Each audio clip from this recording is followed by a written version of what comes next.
오늘 국가원로원과 한국무역협회가 주관하는 AI 강국구 건설을 위한 그런 심포지엄에 귀한 분들 뵙게 돼서 영광입니다. 다 아시겠지만 오늘 4월 21일이 과학의 날입니다. 1997년에 과학기술처를 설립을 기념해서 파악을 있는 날인데 1967년에 제가 알기로 국민소득이 150불 정도였던 것으로 생활을 먹고 살기가 극구했던 시절에 그래도 과학기술로 나라를 세울 수 있다. 과학기술처를 세우는데 참 대단히 뜨지 않나. 그게 오늘의 우리 번영의 씨앗이 된다고 생각합니다. 아까 우리 강도현 차관께서도 말씀하셨지만 산업혁명은 1776년 영국에서 시작됐다고 생각하면 우리의 산업혁명은 200년 정도가 늦었던 것입니다. 그런데 이제 저희 산업기술 측면에서 다 따라가지 않았습니까? 근데 이제 새 시대가 열리고 있습니다. AI 시대입니다. AI 시대 늦지 않았습니다. 이건 같이 출발하는 것이기 때문에 우리가 충분히 잘할 수 있다라고 생각을 하고 있고요. 그런 측면에서 이제 강도현 차관께서 여러 가지 그 인프라 얘기를 하셨는데 제일 중요한 게 그래도 인재죠, 인재. 그래서 아마 오늘 이제 차상균 교수를 저희가 초청해서 인재 양성에 대한 얘기를 듣는 그런 기회를 만들었습니다. 제가 차상균 교수님 잠깐 소개해드리는 것으로 사회 역할을 마치겠습니다. 차 교수님은 서울공대 전기공학부 교수로 일하시면서 서울대학교의 데이터 사이언스 대학원, AI 대학원이죠. 설립하시고 초대 원장을 지내신 그런 분입니다. 그것보다도 창업 1세대죠. 그래서 굉장히 성공을 거두셨고 또 그것만이 아니라 포항공학상까지 받으셨던 아주 훌륭한 연구자이기도 하셨습니다. 그래서 오늘 아까 말씀드렸듯이 AI 시대를 열어가는 데 있어서 제일 중요한 인재를 어떻게 양성할 것인가에 대해서 차상균 교수님 모시고 이야기 듣도록 하겠습니다. 감사합니다.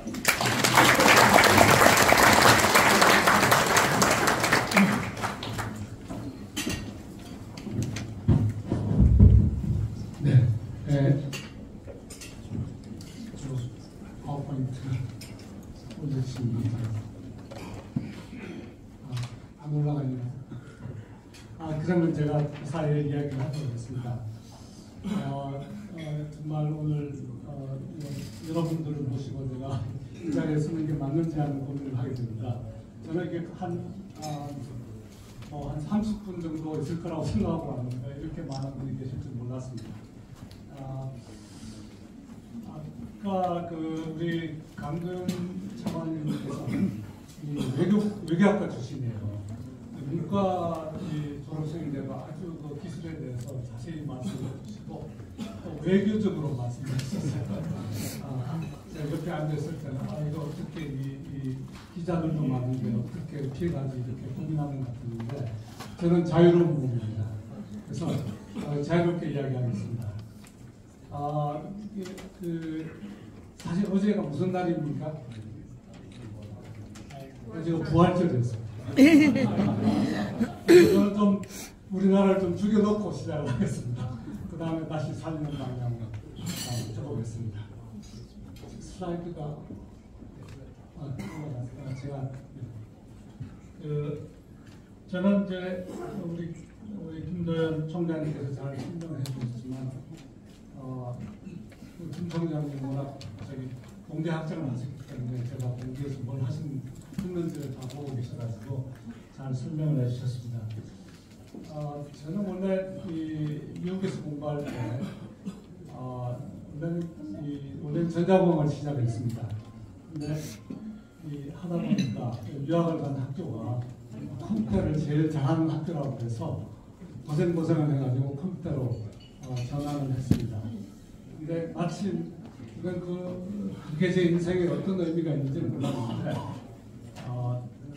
80년대 미국에서 스탠포드 예술이라는 것입니다. 이건 실리콘밸리 중심인데 실리콘밸리의 역사를 따지면 그 이전도 있지만 한 1960년, 68년 정도부터 아주 본격적으로 시작이 됐습니다. 그러니까 우리나라 역사를 따져보면 제가 나중에 알게 됐습니다만 1968년에 스탠포드에 경제학 박사로 하러 가신 분이 계세요. 혹시 아시는 분이 계신지 모르겠어요. 김재익 수석이라는 분인데요. 아웅산 에서 돌아가셨죠. 그분이 경제수석을 전두환 정부에서 맡지 않았습니까?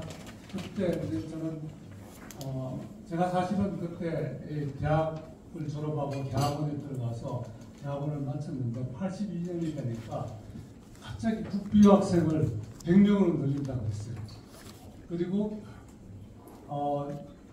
82년인데요. 국비학생을 100명으로 늘리고 전자공학을 확 늘린다고 했어요. 그 당시 우리나라 이 1인당 GDP가 얼마였냐? 2,000불이었어요. 근데 제가 가는 유학간 학교의 등록금이 한 학기에 3,000불이었어요. 그리고 생활비까지 합치면 이게 제 1인당 GDP의 몇 배를 저한테 준 거 아니겠습니까?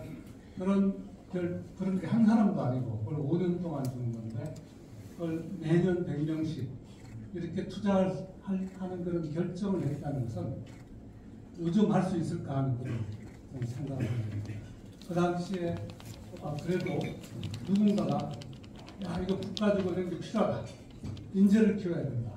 이게 그 당시 이제 분위기가 보면 중공업을 키우던 분위기 아니었습니까? 중공업 말고도 뭘 해야 된다. 전자공학 분야를 키워야 된다.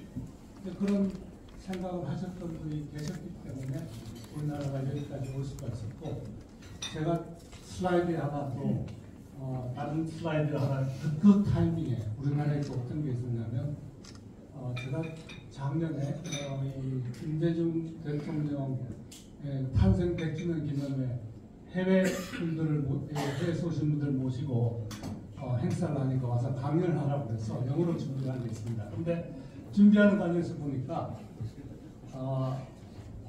이 김대중 대통령께서 그 당시에 이제 사형 선고를 받고 중앙정보부 수사관과 대화를 하는 영상이 남아있습니다. 그 영상이 공개가 돼 있어서 내용을 보니까 그때 말씀하시는 내용이 아주 정말 확신에 차서 말씀하시는 내용이 챗GPT예요. 1981년 1월 달에 말씀하신 내용이 지금의 챗GPT를 이야기하는 거예요.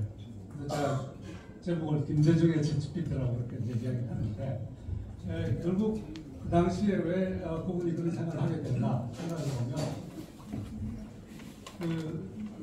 옥 중에서 어떤 분들이 책을 계속 넣어드린 것 같아요. 그게 제3의 물결. 그 책을 이제 넣어드렸으니까 그걸 김대중 대통령께서 열심히 보시고 거의 몇 번을 아마 읽으셨겠죠. 그렇게 확신에 찬 그런 말씀을 하신 게 아닌가 생각이 들고, 우리나라 역사의 관점에서 보면 그분이 1981년에 그런 생각을 하셨으면 나중에 또 대통령이 되거나 될 때까지 기간이 상당히 있지 않았습니까? 그래도 그 생각들이 어느 정도 성숙이 되고 그렇기 때문에 당시에 우리가 그때 IMF를 지나고 나서 벤처를 키워야 되겠다. 그런 좀 파격적인 그런 제도도 만들 수 있지 않았나 생각을 하고요. 사실은 저는 제가 좀 교수를 가면서 차원을 하겠다는 생각이 있었는데 그 당시 그 정부가 그런 규정을 안 바꿔줬어요. 그래서 이게 2000년쯤에 규정이 바뀌어지면서 저도 창업을 하게 되고 하다 보니까 이게 국내에서만 할 게 아니다. 해외로 나가보자 이렇게 생각을 하게 됐습니다. 슬라이드가 안 오기 때문에 제가 계속 이야기를 하겠습니다. 그럼 다시 우리 이 앞에 강도현 차관님께서 이 AI에 대한 백그라운드를 잘 따라주셨기 때문에 제가 몇 가지 이제 좀 추가를 하도록 하겠습니다. 저는 2022년 됐습니다. 됐습니까? 네네. 근데 우리 부장관님께서 앞에 기술 개발도 넣어 놓으셨더라고요. 나중에. 그래서 인재 양성은 끝나는 게 아니라 지나가겠습니다. 네. 안 넣어. 들어가서 이 주제하고는 안 맞는. 네, 그렇죠. 키워야지. 이미 거지 이건 뭐 과학기술 얘기하고 여기 오퍼레이터가 좀 약합니다. 그 페이지로 좀 같이겠습니다. 페이지. 이 표현만 보시면 됩니다. 지금 현재 GenAI, LLM, 파운데이션 모델 이건 새로운 오퍼레이팅 시스템이라고 생각하시면 됩니다. 그러니까 지금까지는 우리가 도스가 있다가 윈도우가 나오고 그렇게 우리가 몇십 년을 살았는데, 30년을 살았는데 지금 나온 이 오픈 AI든 제미나이든 이게 엔트로피든 아니 딥식이나 새로운 OS라고 해요.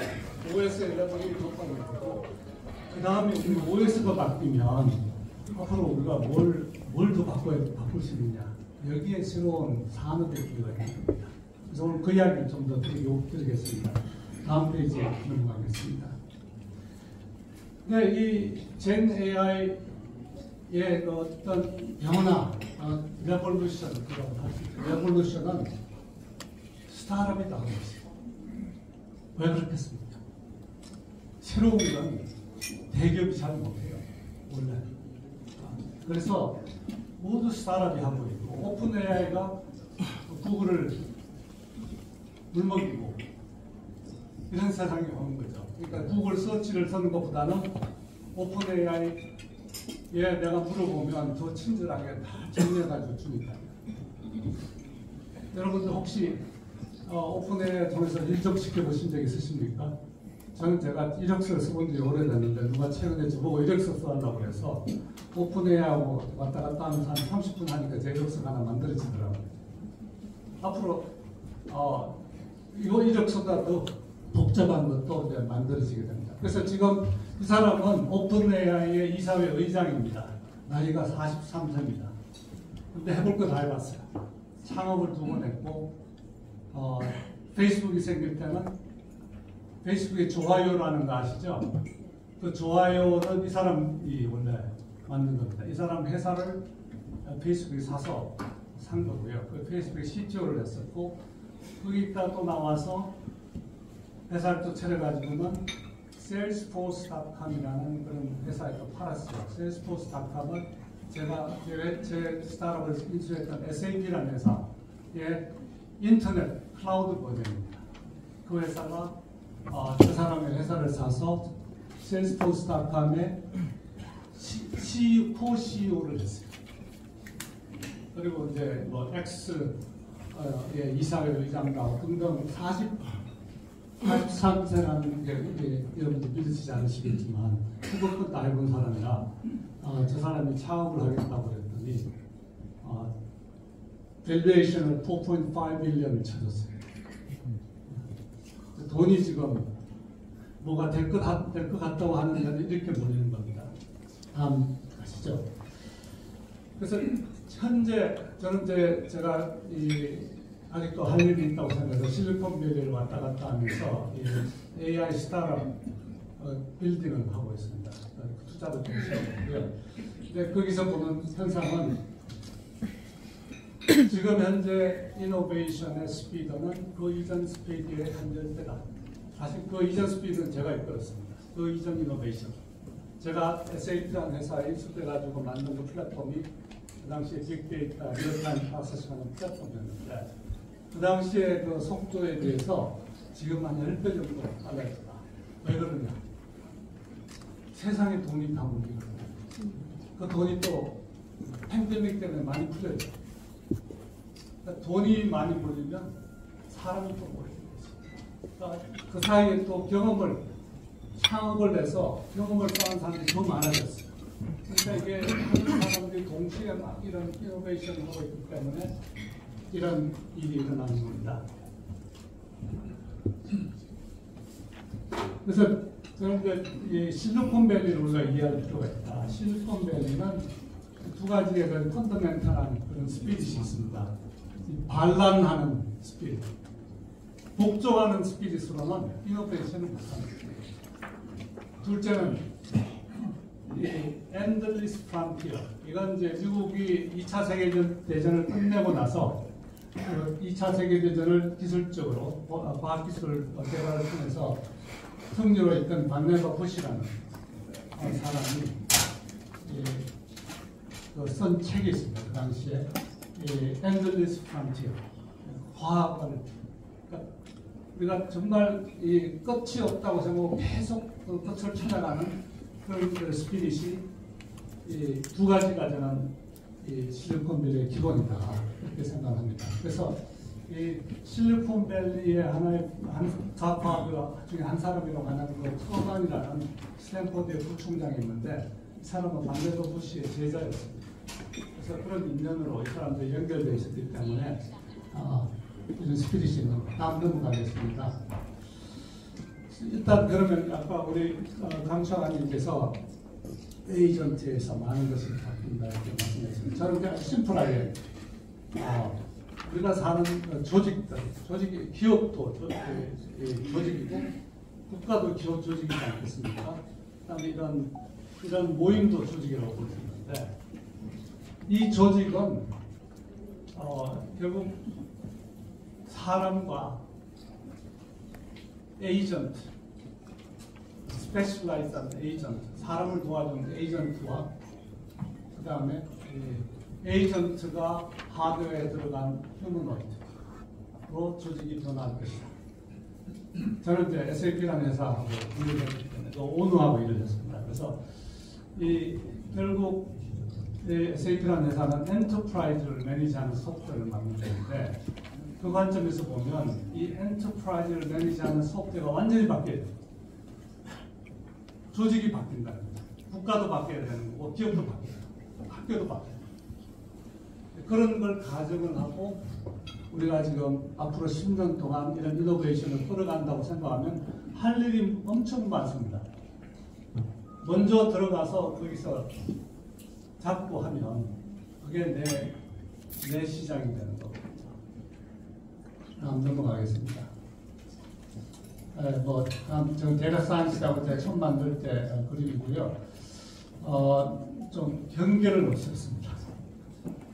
대학원 전문가는 이 사이즈를 다 샀거든요.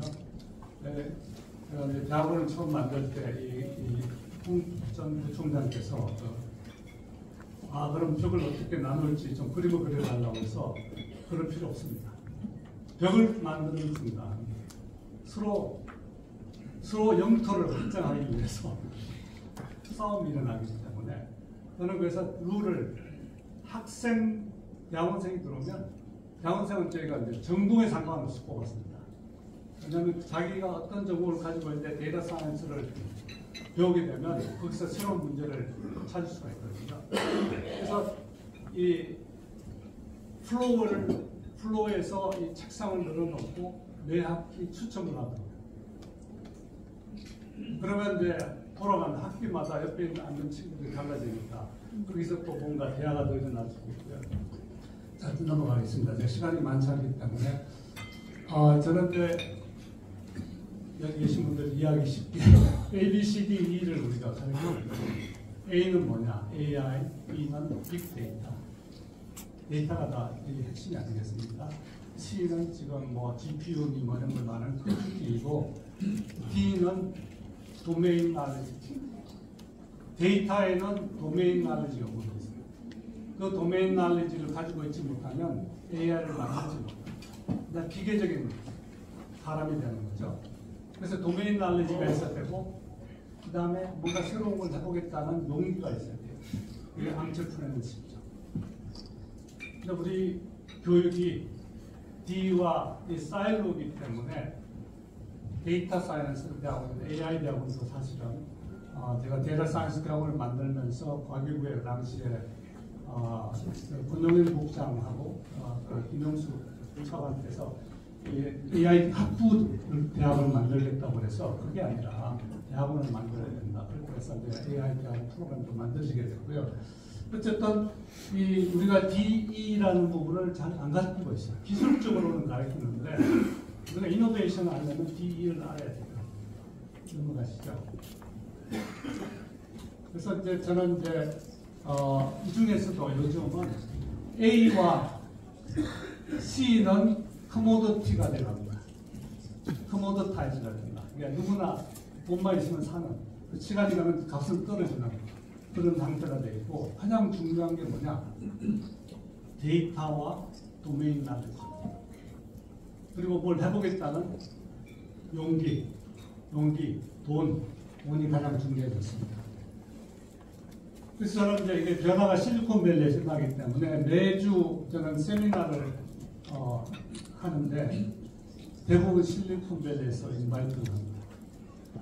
그러면 학생들이 잘 이해는 못하지만 추세가 이런 거구나. 내가 뭘 공부해야 되는지 감을 잡게 되는 거죠. 제가 다음 볼까요? 어떻게 하다 보니까 실리콘밸리에 간 지 42년이 됐습니다. 다음 넘어가겠습니다. 그 다음에 반도체 이야기했는데 요 9페이지는 이야기하죠. 그 다음 페이지.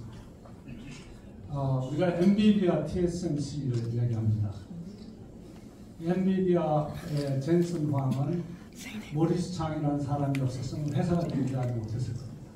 이 두 사람의 관계는 거의 뭐 스승과 제자의 관계입니다. 그래서 이 둘이를 떼놓으려고 하면 거의 성공하지 못합니다. 우리나라 반도체는 저 엔비디아와 TSMC가 잡고 있는 저기를 상대로 일을 해야 됩니다. 현실을 제가 말씀드리는 거고요. 넘어가겠습니다. 그 다음에 왜 엔비디아가, 왜 AMD가 비슷한 걸 만드는데 왜 AMD가 못 쫓아가냐. 엔비디아는 다음 페이지로 가시죠. 우리 제가 퓨리오사는 제가 처음에 창업할 때 지도했던 친구입니다. 근데 이 칩을 겨우 8년 만에 잘 만들었어요. 팔만한 상태가 됐습니다. 근데 그런 게 계속 나올 거라 생각하고 엔비디아는 그 칩들을 여러 개를 쌓고 그걸 또 패키징을 하고 그 사이를 광필들로 묶고 이걸 단위 면적 안에 최대한 많이 넣고 열을 빼는 그런 패키징이 있습니다. 레이어 바이 레이어. 근데 그걸 다른 데가 못 쫓아가는 거예요. 그래서 그걸 쫓아가려면 그런 거 비슷하게 쫓아가는 데 누구냐? 브로드컴입니다. 브로드컴은 엔비디아와 다르게 회사를 사가지고 계속 쌓아서 포트폴리오를 만들었어요. 다 이게 엔비디아나 이 브로드컴이나 엔지니어 출신들이 CEO를 합니다. 현장에서 바로 결정하죠. 그렇게 됐기 때문에 브로드컴이 최근에 주가가 확 뛰었죠. 한번 넘어가시죠. 뭐 여기서 끝내도 괜찮은데 우리가 IT 강국, AI 강국, 저는 이제 이 타이완, 제가 이런 이야기 듣습니다. 타이완은 엔비디아 GPU 공급을 걱정할 필요가 없다. 내가 누가 타이완에 있는 사람이 한국에 있는 대학이 GPU가 없으면 타이완 대학하고 손을 잡으라고 그렇게 이야기했어요. 지금 이제 그런 타이완이 생각보다, 제가 사실 타이완을 작년 연말에 갔다 왔는데 생각보다 여유 있어요. 지금 거기. 그리고 일본 우리랑 아까 3위권이라고 하지만 일본의 그 AI를 진두지휘하는 교육부 산하에서, 문부성 산하에서 진두지휘하는 친구가 저랑 오래된 친구인데 영등대 명예교수거든요. 거기서도 많이 합니다. 하는데 공적 도메인보다 앞서가는 데는 어디냐? 일본에서 어디겠습니까? 소프트뱅크가 전 세계에 잘 나가는 회사들, 스타트업에 다 투자하고 있거든요. 그걸 통해서 그 정보를 다 가지고 있고 그걸 활용할 수가 있고, 그 안에 플랜을 제가 보니까 일본 정부의 플랜보다 훨씬 좋았습니다. 그렇게 생각합니다. 다음으로 넘어가겠습니다. 시간이 많이 가서 한국 AI 출발 늦었다. 저는 이제 제가 야구를 만들 때 늦지 않았습니다. 빅데이터 연구를 늦지 않았어요. 그때는 미국 스탠포드와 UC 버클리가 가장 앞섰는데 같은 해에 시작했어요. 버클리는 몰랐는데 스탠포드는 시작한 사람이 저의 사형이어서 계속 이야기했습니다. 그런데 그리고 대학원을 만들려고 했는데 시간이 상당히 많이 걸리더라고요. 그건 뭐 우리나라 없던 걸 만든다는 게 그만큼 힘들기 때문에 그건 이해를 했습니다만 그럼에도 불구하고 우리는 지금 상당히 떨어져 있습니다. 왜냐? 우리나라 지배구조가 나쁘고 정치 지배구조가 나쁘고 대학의 정치 지배구조가 나쁘고 돈의 규모가 너무 작아요. 그래서 이런 형태로 가서는 제가 지난달에 멕시코에 제일 좋은 사립공과대학을 갔습니다. 몬테리 공과대학. 근데 등록금이 서울대학교의 2배가 넘어요. 우리는 멕시코보다도 못한 그런 상황입니다.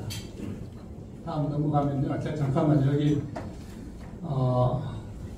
그리고 사실 우리 구윤철 우리 장관님께서 차관을 하실 때 기재부 차관을 하실 때 또 같이 의기투합해서 인재를 끌어오자 그렇게 하면서 1년에 6억씩 10년을 주는 브레이크 프로그램을 처음 만들었어요. 그때도 요즘 그게 어떻게 활용되는지 모르겠고 AI 하는 사람은 지원도 잘 안 하고요. 돈을 많이 준다고 하고 지원도 잘 하지 않고 아마 그건 대체로 뭐 순수과학도에서 다 가져와서 안 넘어가실까요? 시간이 이제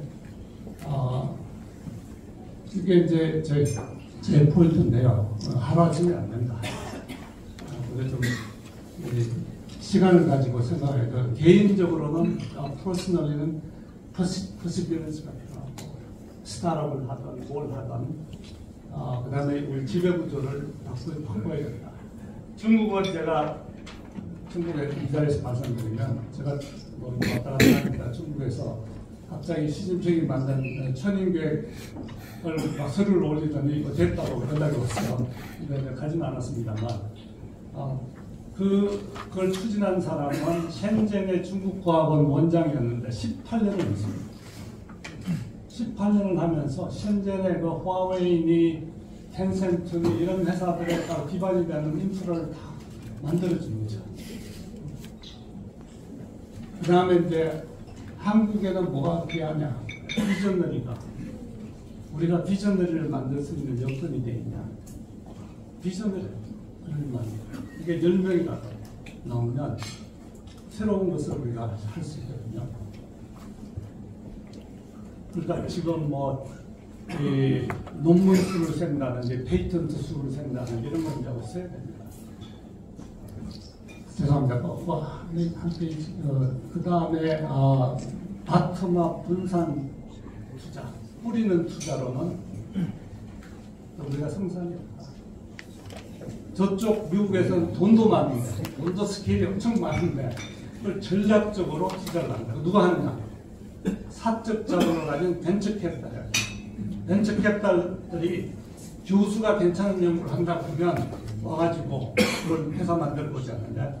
그거 1억 불, 2억 불을 그대로 던져줘요. 우리가 어떻게 나가겠어요? 그리고 여기서 내가 말씀드리는 것은 자본, 돈마다 속도가 다르다. 속도와 가치가 다르다. 제가 이 부분을 강조하고 싶습니다. 우리가 무슨 이게 우리가 쳐졌으니까 세금을 많이 걷어서 많이 돈을 줘야지 그런 식으로 생각을 하는데 우리가 가지고 있는 국부가 한정되어 있다고 생각하면 국부의 포션이 공적으로 가는 순간 돈의 속도가 느려지고 그 가치가 상대적으로 떨어집니다. 그래서 이걸 어떤 식으로 우리가 그냥 감사를 해야 되고 여러 가지 문제가 있으니까 이걸 어떤 식으로 우리가 극복을 해야 될지 고민을 해야 됩니다. 그 다음에 이제 우리 혼자서는 해서는 안 되고요. 고글로벌을 해야 됩니다. 우리는 지금 규모 면에서도 모자라고 그렇지만 미국과 중국이 나눠지는 세상에서 우리가 어느 쪽에 쓸 거냐. 중국에 서는 순간 우리는 그냥 흡수돼서 녹아버립니다.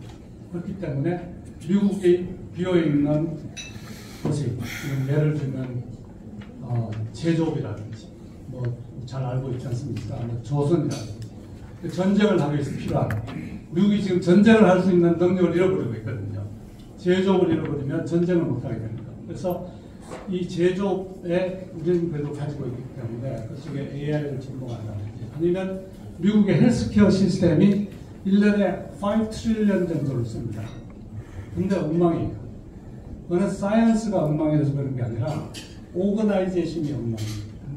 그 오거나이제이션은 그래도 우리나라가 좋기 때문에 그런 걸 이제 AI를 접목을 해서 개선을 한다든지 솔루션을 만든다는 하면 우리가 미국 쪽으로 들어갈 수 있는 그런 가능성이 많이 있습니다. 제가 급하게 한두 숫자만 보이겠어 지나가겠습니다. 저 앞페이지 퓨리오사 백 대표를 불러서 제가 지난주에 세미나를 했습니다. 그래서 제가 7년 전, 8년 전에 봤을 때에 비해서 훨씬 상태가 좋아졌기 때문에 국가적으로 좀 느려져도 된다. 그런 생각을 하게 됐고요. 다음 넘어가겠습니다. 넘어가고요. 우리가 이제 이 코리안 채찌피를 만든다. 그런 말씀도 하시는데 기초연구는 해야 됩니다. 그렇지만 산업화하기는 너무 늦었어요. 그러니까 미국과 중국이 게임을 다 하고 나간 운동장에서 우리 혼자 들어가서 북 치고 장구 치고 해봐야 아무 의미 없는 거죠. 그래서 연구는 할 수 있도록 연구는 지원해야 되고요. 그 마지막 타이밍은 미스트랄이라는 프랑스 AI 회사가 생겼습니다. 근데 저것도 그냥 생긴 게 아니에요. 2019년에 내가 프랑스에서 하는 정부가 하는 그 AI 컨퍼런스에 갔는데 마크롱이 그렇게 스피치를 했어요. 우리가 규제를 이야기하고 에틱스를 이야기하니까 미국의 빅텍이 와서 AI 연구소를 만들더라. 그게 구글의 연구소고 메타의 연구소였어요. 그때 거기에 들어간 젊은 친구들이 몇 년 연습하고 나와서 만든 회사가 미스트랄입니다. 그러니까 그 이전부터 준비가 되어 있었던 거고 그걸 누가 오거나이저를 했냐? 여기 오른편에 잘 안 보이겠습니다만 혹시 세드릭 오라는 이름이 기억나십니까? 한국의 프랑스 정치인이죠. 저 사람이 저런 걸 막총 출입도 다 플랜을 해가지고 자기가 자료를 써난 다음에도 저 젊은 친구들과 같이 의논을 해서 돈을 모아준 겁니다. 그래서 미스터리 나오고 다음 넘어가면요. 그럼 뭐 앞으로 어떤 게 되느냐? 이건 작년에 노벨 화학상을 받은 사람입니다. 워싱턴 대학의 베이크 교수인데요. 스타트업을 차렸는데 21번째 스타트업입니다. 1 빌리언을 받았어요. 시리즈 A에. 아까 우리 과기부의 대통령이라고 말씀드렸습니다. 기금이 얼마냐고 했습니다. 그러니까 저런 데서 하고 있는데 제가 그래서 만나러 갔어요. 이제 CTO를 만나러 갔는데 저기 게임에 들어가면 안 돼요. 이미 끝난 게임이에요. 다음 넘어가죠. 다음 이건 제가 좀 하고 있는 거고요. 지나가겠습니다.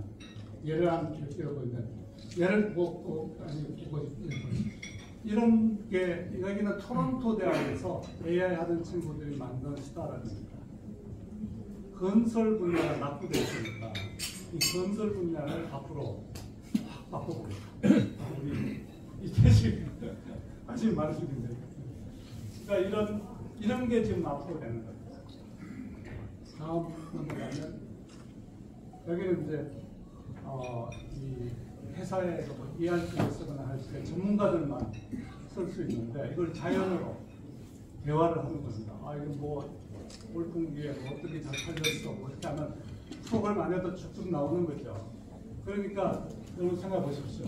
앞으로 얼마나 많은 일자리가 없어지겠습니까?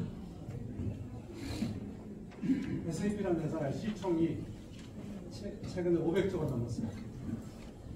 근데 한 100조가 뛰게 하는데 한 코멘트가 100조가 올렸거든요. 앞으로는 AI 에이전트 때문에 우리 컨설턴트가 많이 필요 없을 것 같아요. 사람 좀 없애도 될 것 같아요. 그랬더니 주가가 확 뛰었어요. 앞으로 그런 세상이 옵니다. 그래서 저는 제가 여기서 이 정도에서 마치고 시간이 좀 다 됐으니까 감사합니다. 예, 감사합니다. 지난 관계상 1회서는 발표해 주신 우리 차상균 원장님, 또 사회를 맡아주신 김도현 전 총장, 강도현 차관님은 또이 발표할 기회를 주셔서 큰 박수 부탁드리겠습니다.